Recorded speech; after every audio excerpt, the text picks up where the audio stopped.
Central banks must accept the uncomfortable truth that they may have to tolerate a longer period of inflation above their 2% target in order to avert a financial crisis, the deputy head of the IMF has warned. Jutta Gopinath told the European Central Bank's annual conference in Sintra, Portugal, that policymakers risk being faced with a stark choice between solving a future financial crash among heavily indebted countries and raising borrowing costs enough to tame stay-born inflation.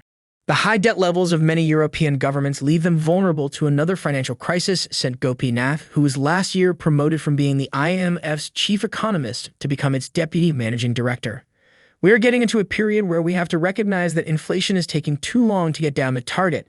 That is my first uncomfortable truth, and that means that we risk inflation getting entrenched, Gopinath said. Financial stress in the Eurozone may also have diverse regional effects, with interest rate spreads rising more in some high-debt economies, and this could amplify other vulnerabilities arising from household indebtedness and a large share of variable-rate mortgages in some countries, she said. Gopinath said in her speech that the ECB and other central banks should be prepared to react forcefully to signs of persistent inflation, even if it leads to much more cooling in labor markets. The ECB has raised its benchmark deposit rate at an unprecedented pace from -0.5% last year to 3.5% earlier this month and signaled another quarter-point rise is very likely in July. Governments could also help fight inflation by reducing deficit-funded spending to cut demand and lower the amount by which the ECB needs to raise rates, she said. Alden shared her view via tweet where she said the price inflation was primarily from the sharper-than-normal increase in the broad money supply. Even as energy and supply chains cease being acute culprits, policymakers now focus on wage increases being the problem, which are just lagging inflation and trying to keep up.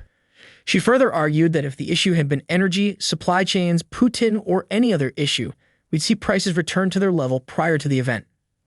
The fact that this hasn't happened means we should be looking in the obvious place, which is expansion of the money supply. She also reevaluated her stance as she shares the article on the union fury as reports of the Sunak's new proposal. According to the report, unions have expressed outrage over reports the Prime Minister plans to block public sector wage increases owing to fears about pushing up UK inflation, which remains worse than in other leading economies. Recommendations from the independent pay-reviewed bodies could be overruled by Rishi Sunak if they are considered unaffordable, the Times reported, because of concerns they could set off a wage price spiral. The possible move has drawn criticism from union leaders who said a decision to overrule recommendations would have profound consequences for future industrial relations and that playing politics with working people's incomes would put everyone's futures at stake. Instead of blaming workers who can't afford to put food on the table or petrol in their cars to get to work, ministers should focus on a credible plan for sustainable growth and rising living standards, said the Trades Union Congress General Secretary Paul Noack. The latest wave of public sector industrial action is expected next month, with junior doctors to strike across England for 5 days in July, the longest such stoppage in the history of the NHS. Teachers have also planned fresh strikes for 5 and 7 July. Last Thursday, the Bank of England increased interest rates to 5% from 4.5%, the 13th hike in more than 18 months. UK inflation remains stubbornly high at 8.7%, and UK household bills are among the biggest risers in the G7, while mortgage rates are at their highest level since the 2008 financial crisis. Responding to reports, the General Secretary of Teachers Union NASUWT said the Secretary for Education, Gillian Keaton, risks demonstrating even more contempt for the profession and a disregard for children's education should she ignore the pay review body process. Alden also, in her subsequent tweet regarding the Bundesbank saga, said when central banks themselves are experiencing big holes in their portfolios from their policy choices, which she used a LOL meme to describe the outrageousness of the act.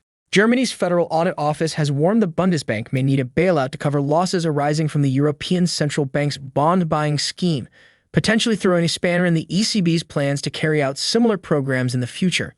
Purchasing vast amounts of bonds to lower borrowing costs, known as quantitative easing, has long been controversial in Germany.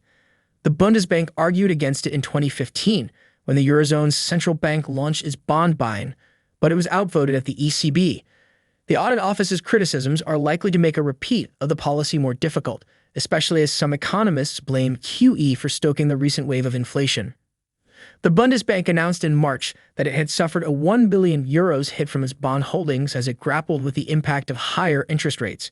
It also warned that future losses would wipe out its remaining financial buffers, though it denied it would need a government rescue. The Audit Office report takes aim at the ECB's public sector purchase program, which was launched in 2015 and involved the bank purchasing 2.7 trillion euros worth of sovereign bonds of Eurozone countries. The Bundesbank bought 666 billion euros of German government debt under the scheme, which stopped buying more bonds last year. The scale of the purchases, coupled with the ECB's sub-zero interest rates, pushed up the price of the bonds, meaning many of them yield negative rates. That means the Bundesbank is now being squeezed by the growing gap between the interest it pays to commercial banks on their deposits and what it earns on the bonds. The Bundesbank said in March that losses in future years would probably exceed its remaining 19.2 billion euros of provisions and 2.5 billion euros of capital. However, it has 170 billion euros of gold and foreign exchange reserves and could carry forward any further losses against future profits as it did in the 1970s.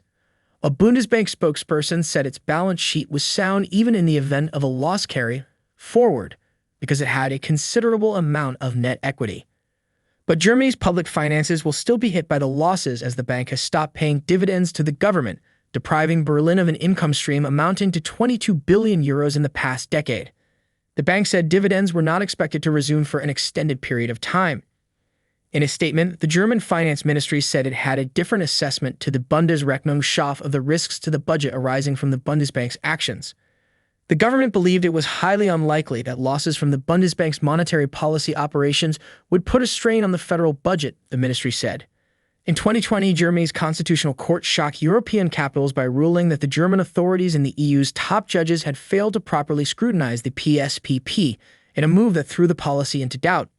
The spat was resolved when the ECB produced a proportionality assessment backed by the German government and the Bundesbank to justify its bond buying, as the judges in Karlsruhe had requested. As regards the CNBC interview with Powell, Alden simply quoted the CNBC with 2 words and a meme. The words were fiscal dominance, and in the meme it wrote, "What if I told you that you tightened policy so much that you actually loosened it?" And alongside it, a chart showing that deficits are growing as spending and revenue diverge. Finally, Alden also made a retweet of Michael Saylor's tweet regarding Bitcoin as Spain's largest bank joins the list of financial institutions exploring Bitcoin. Santander, Spain's largest bank, recently announced the start of a digital assets 101 series for customers and prospective investors. Bitcoin advocates were impressed with the bank's writing, latching on to Santander's introduction to Bitcoin's Lightning Network as an example. The Lightning Network is a layer built on top of the Bitcoin network that facilitates instant and cheap Bitcoin payments.